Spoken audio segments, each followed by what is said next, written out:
Etikett Radio is a student-ran, real-world professional radio station.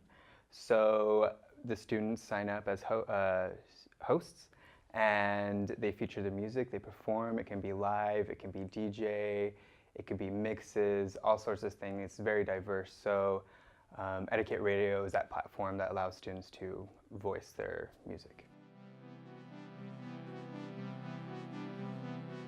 So it was built during the DDR time period, Funk meaning radio, so it's a radio house, Funk house.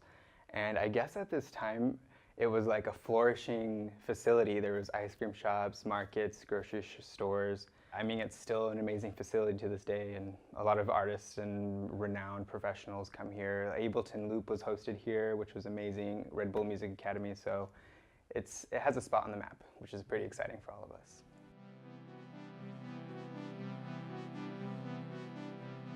Well, I mean, outside of school, this would probably be a lot more difficult to get into a radio station, to establish the self. Here we have the facility, we have the equipment, which I think is the most important thing.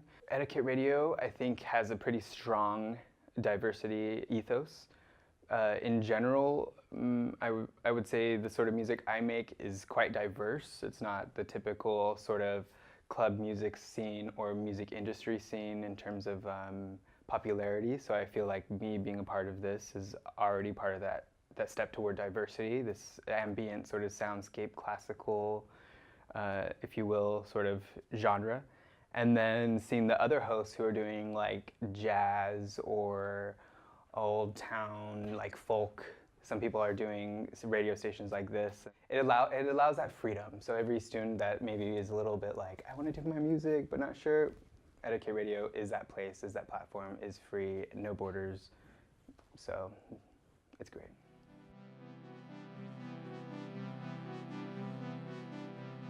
So what I have electric cello, first of all. So this is getting sent into my interface.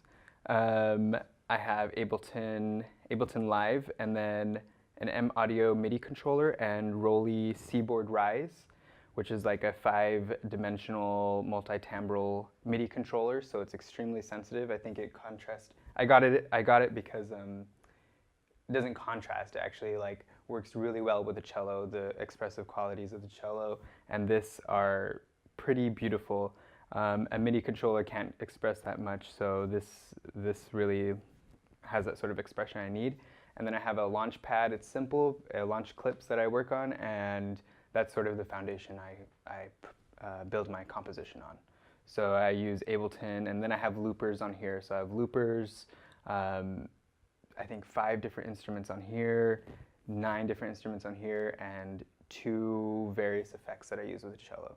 So it's quite a lot to remember, but I mean, I'm getting used to it. Okay, yeah, I'm kind of a little bit nervous about it being the first one for sure.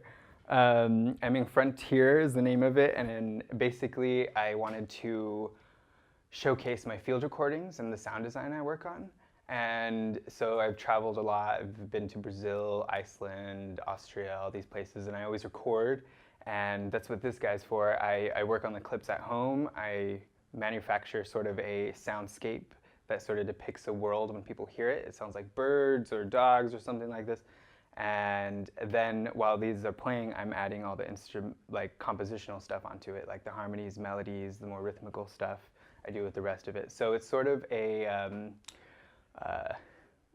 otherworldly soundscape. If I wanted to label myself, I mean,